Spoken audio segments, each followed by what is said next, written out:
Penyebab terjadi pertempuran, Sekutu, Nika Belanda datang ke Manado setelah Jepang kalah dalam Perang Dunia II. Tujuan Nika adalah menguasai kembali Indonesia, termasuk Sulawesi Utara. Rakyat Manado menolak kembalinya penjajahan Belanda. Semangat mempertahankan kemerdekaan, Indonesia yang telah diproklamasikan 17 Agustus 1945. Tempat dan waktu kejadian. Tempat terjadinya pertempuran, Kota Manado. Sekitarnya, Teling, Tikala, Tomohon, Tondano, Minahasa, daerah Sulawesi Utara. Waktu pertempuran terjadi sekitar Februari-April 1946.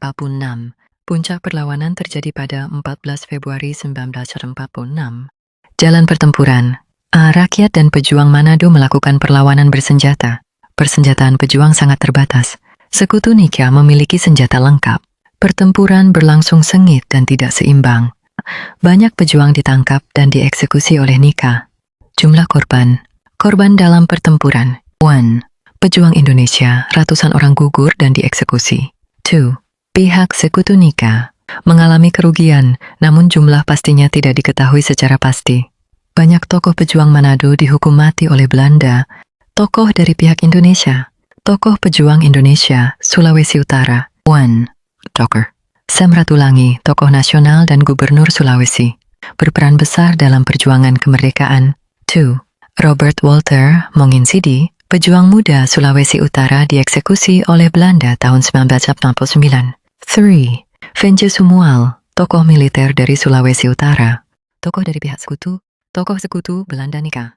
Letnan Kolonel Nika Belanda, tidak tercatat satu tokoh dominan. Pimpinan militer Belanda di wilayah Sulawesi Utara. Latar belakang.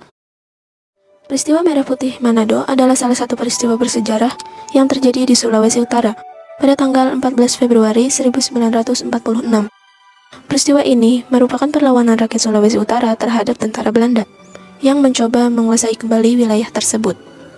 Proklamasi kemerdekaan Indonesia pada 17 Agustus 1945, rakyat Sulawesi Utara yang sebagian besar beragama Kristen memiliki semangat nasionalisme yang tinggi dan mendukung penuh kemerdekaan Indonesia. Mereka tidak mau tunduk kepada Belanda yang mengklaim bahwa kemerdekaan Indonesia hanya berlaku untuk Pulau Jawa dan Sumatera saja.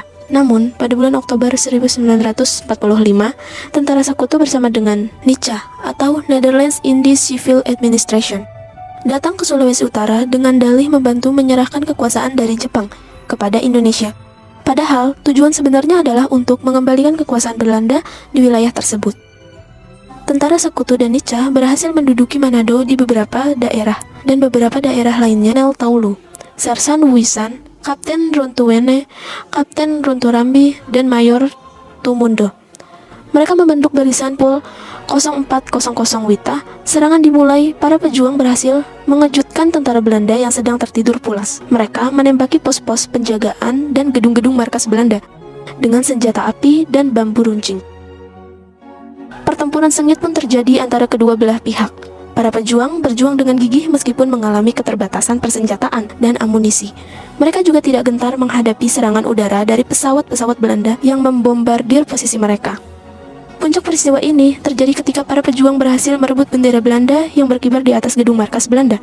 Mereka merobek bagian biru dari bendera tersebut, sehingga hanya tersisa warna merah putih seperti bendera Indonesia. Bendera merah putih itu kemudian dikibarkan di atas gedung tersebut sebagai simbol kemenangan dan keberanian rakyat Sulawesi Utara. Dampak. Peristiwa Merah Putih Manado merupakan salah satu peristiwa heroik yang menunjukkan semangat juang rakyat Sulawesi Utara untuk mempertahankan kemerdekaan Indonesia.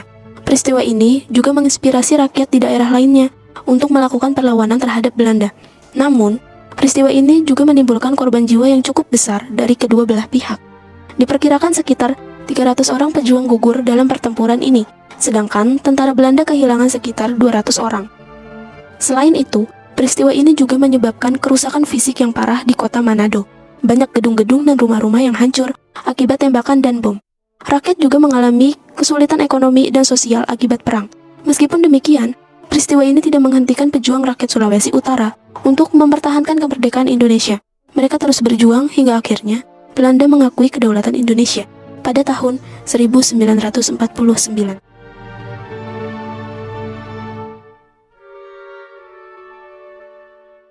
Nilai karakter yang dapat dipetik 1. Cinta tanah air rela berkorban demi kemerdekaan. Tuh, keberanian melawan penjajah, meski persenjataan terbatas. C. Persatuan dan solidaritas rakyat bersatu melawan penjajah. 4. Pantang menyerah, tetap berjuang, walau menghadapi tekanan besar. 5. Tanggung jawab mempertahankan kemerdekaan bangsa.